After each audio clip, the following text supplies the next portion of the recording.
10-12 ही rank निकाल रहा है, उसके अंदर से भी काफी सारे बच्चे अगर रैंक लेके आ रहे हैं, तो मैं ये नहीं कह रहा कि उसके अंदर मेरा हाथ है, हाथ उनका ही है, बट कहीं ना कहीं डायरेक्शन जो उनको दी गई वो सही हो गई। तो मतलब अगर आप में से किसी के बच्चे के मन में है कि सर मुझे अगर रैंक लेना है, या अगर मुझे बोथ ग्रुप क्लियर करने हैं, या अच्छे नंबर लेने हैं, तो कौन कौन सी बातें मुझे फॉलो करनी है, तो ये बताना बहुत जरूरी है, जिनके एग्जाम भी जून में है या इवन दिसंबर में भी है, और आपके लिए खास तौर पर क्योंकि अभी आपकी स्टार्टिंग है, तो ये बातें आपको ध्यान में लेके चलनी है। नहीं, सबसे पहली बात ध्यान रखना जी, सबसे पहली बात जो प्रोफेशनल मांगती है दैट इज कॉन्सेप्ट क्लैरिटी। मतलब अगर किसी की रटने की आदत है उसको वो छोड़नी पड़ेगी। प्रोफेशनल क्लियर नहीं कर पाओगे, मैं पहले बता रहा हूं, आपको मेरी बात बुरी लगे अच्छी लगे, रटने से प्रोफेशनल क्लियर नहीं होगी। रटना मत क्या, रटना मतलब क्या कि चीजों को याद करना ना, प्रोफेशनल याद करना मांगती नहीं है ना, क्योंकि केस स्टडी बेस्ड पेपर आना है। केस स्टडी में आप क्या रटोगे, उसमें कोई पॉइंट्स थोड़ा लिख के आने हैं, प्रोविजन याद है तो सॉल्व करोगे, नहीं तो नहीं करोगे। तो क्रैमिंग जो है वो दूर दूर तक प्रोफेशनल और क्रैमिंग का कोई वास्ता नहीं है। और अगर स्ट्रेट फॉरवर्ड क्वेश्चन बनेंगे भी तो 100 में से 10-20 नंबर के बनेंगे, उससे आप पास नहीं होगे। 70-80 केस स्टडी बेस या केस लो बेस वो तभी सोल्व कर पाओगे अगर तुम्हारे प्रोविजन क्लियर होंगे, तभी लिख पाओगे। तो पहली बात कॉन्सेप्ट क्लैरिटी, और दूसरा बेयर एक्ट की लिंकिंग जो करनी है रूल्स और रेगुलेशन के साथ, मतलब हर आपको सेक्शन को लिंक करके चलना है। इसमें किसी टीचर के सिंपल नोट्स नहीं चलेंगे जो आपने मे बी एग्जीक्यूटिव के अंदर फॉलो किए होंगे, क्योंकि ना हमें कई बार वो आदत होती है कि सर वो 300 पेज की बुक दे दो, सर वो 300 पेज 400 पेज की बुक दे दो, उसको पढ़ लेंगे सर, काम कर देंगे। ना ना ना ना ना, वो एग्जीक्यूटिव निकल गई और जैसे मर्जी निकल गए। प्रोफेशनल में ऐसा नहीं होगा। प्रोफेशनल में चाहे सीआर हो, चाहे आईबीसी हो, चाहे फाइनेंस हो, कोई भी हो, जहां जहां एक्ट है आपको एक्ट की ही पढ़ के चलना है, उसकी इंटरप्रिटेशन लेके चलनी है। तो पहला पॉइंट तो ये कॉन्सेप्ट क्लैरिटी, और दूसरा साथ में इंटरलिंकिंग। सेकंड पॉइंट जो सबसे इंपॉर्टेंट है, consistency in classes and revision on daily base. ये बहुत जरूरी है। मान्या का भी मैंने ऑल ओवर इंडिया रैंक 3 था, मान्या का मैंने इंटरव्यू लिया, और अगर आपने किसी ने सुना हो पूरा इंटरव्यू तो उसने बोला कि सर मेरे हालात ऐसे थे कि मैं सीएस क्विट करने वाली थी। जो मेरे हालात थे, मेरा मेंटल डिस्टर्ब था, मेरे को अटैक आते थे, पैनिक अटैक आते थे मेरे को। उसके बावजूद भी मैंने सीएस की और ऑल ओवर इंडिया रैंक आया। उसका रीजन उसने सर एक बात बोली कि कंसिस्टेंसी। पहले दिन से लेके लास्ट तक आपको कंसिस्टेंट रहना पड़ेगा। मतलब ऐसा नहीं एक क्लास में आ गए, एक में नहीं आए, फिर 2 क्लास नहीं देखी, 1 क्लास देख ली।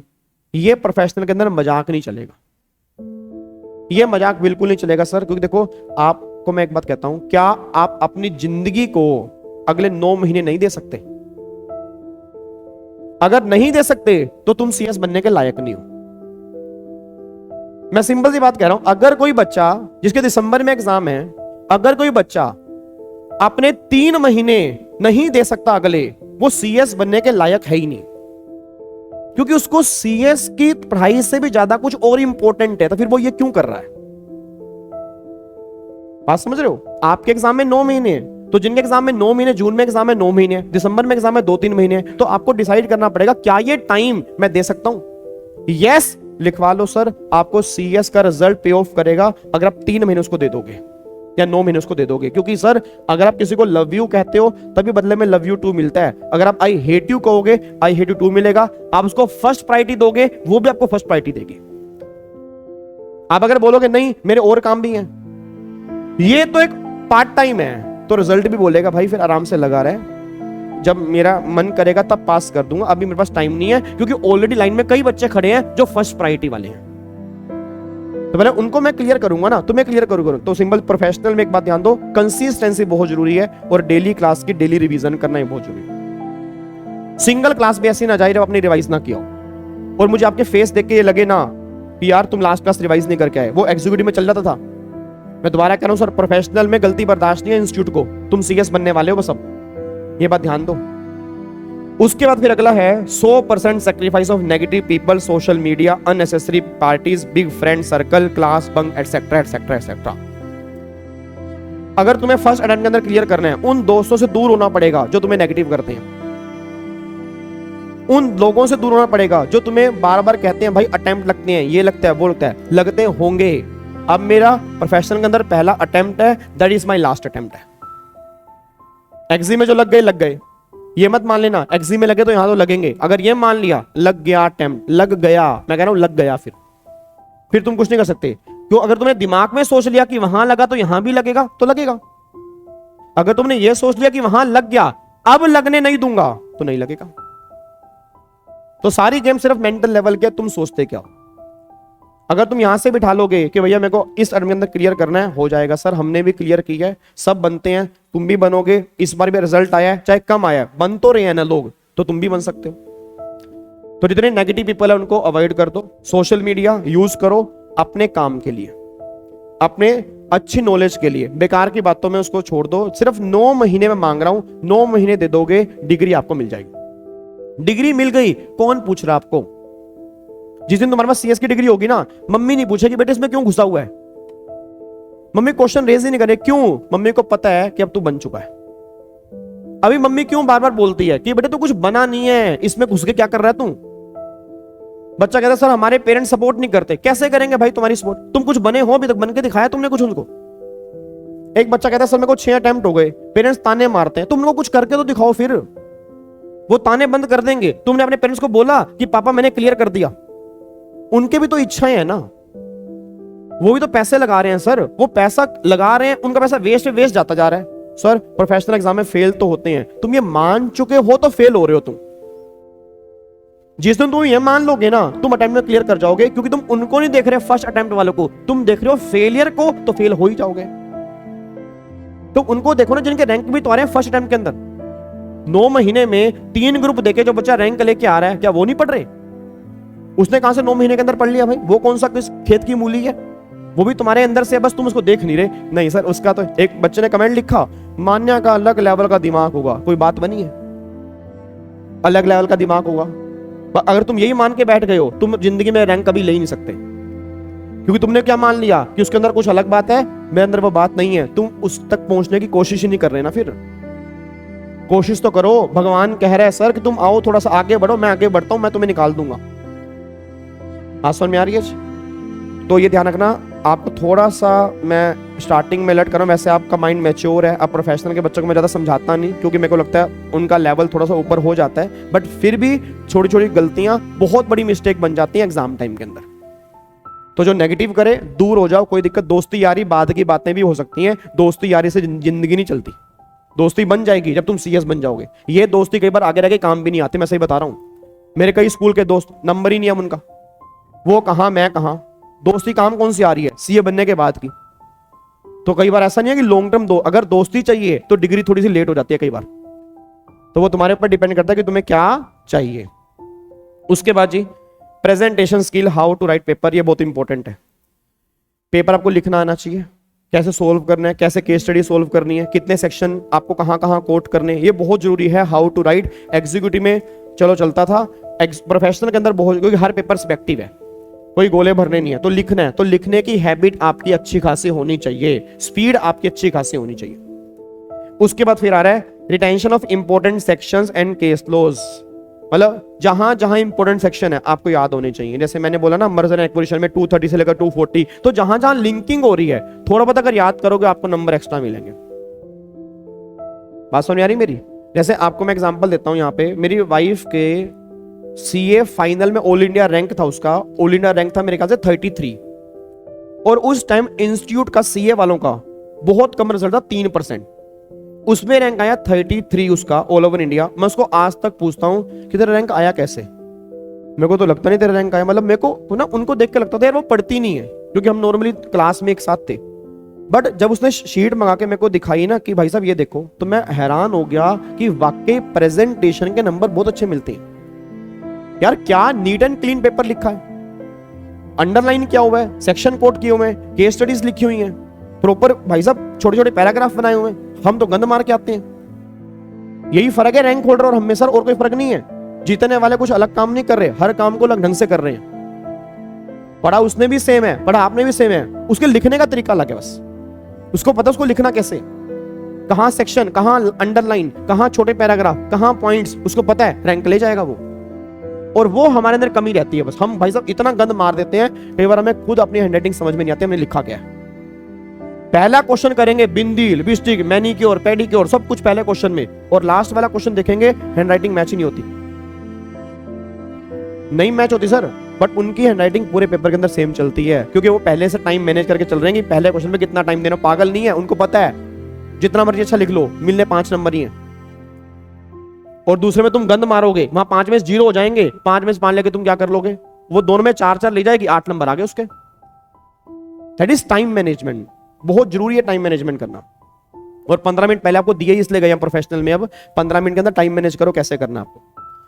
अगला पॉइंट फिर आपका है आईसीएसआई पास्ट ईयर क्वेश्चन, वो जरूर सोल्व करने आपने। सर नया सिलेबस आया है, कहां से करें? ऑलमोस्ट सेम है, जैसे मैंने बोला सीआर आईबीसी और पहले भी था आज भी है, ठीक है, थोड़ा बहुत फर्क है बट सिलेबस क्वेश्चन तो ऑलमोस्ट सेम ही है। वो मैं आपको दिखा दूंगा गाइडलाइंस आंसर, उसको हम क्लास में थोड़ा बहुत करके चलेंगे, और जो मैं अलग से क्वेश्चन में दूंगा वो भी आपको करना है। उसके बाद रीड, ये सबसे मेन पॉइंट है, read every provision like you are a company secretary. हर प्रोविजन को ऐसे पढ़ो जैसे तुम सीएस हो। इंस्टीट्यूट ये चाहता है, मैं नहीं चाहता। वो तुमसे हर क्वेश्चन जैसे पता है क्या पूछता है? एज ए कंपनी सेक्रेटरी तुम एडवाइस करो। ये बोलता नहीं बोलता वो, मैं गलत कह रहा हूं? तो वो तुम्हें क्या मान रहा है? तुम सीएस बन चुके हो, उसको बनने के बाद की सोचो तुम कैसे कंसल्ट करोगे। मैं तुम्हें तब सीएस बनाऊंगा। तुम बात कर रहे हो बच्चों वाली, अभी तुम्हारे दिमाग में बचपना है, तो भैया सीएस कैसे बन जाओगे तुम? एक सीएस कैसे अपने क्लाइंट को कंसल्ट करता है, कैसे समझाता है, वैसे मेरे को समझाओ। वैसे समझा दोगे, नंबर ले लो पूरे। तो हर प्रोविजन को ऐसे पढ़ो बहुत डिटेल में कि जैसे तुम सीएस हो, तुम्हें पूरी नॉलेज लेनी है, पूरा ज्ञान लेना है, तब तुम्हारे रैंक भी आएंगे और अच्छे नंबर भी आएंगे। और टारगेट मैं आज आपको दे रहा हूं सबको, 60% मार्क्स पे आप टॉप 3 रैंक में आ जाते हो। ज्यादा नहीं है, ज्यादा नहीं है। तुम्हारे 90% 11वीं 12वीं के अंदर आए हुए हैं, पर वो सीएस में आके काम खराब हो गया तुम्हारा।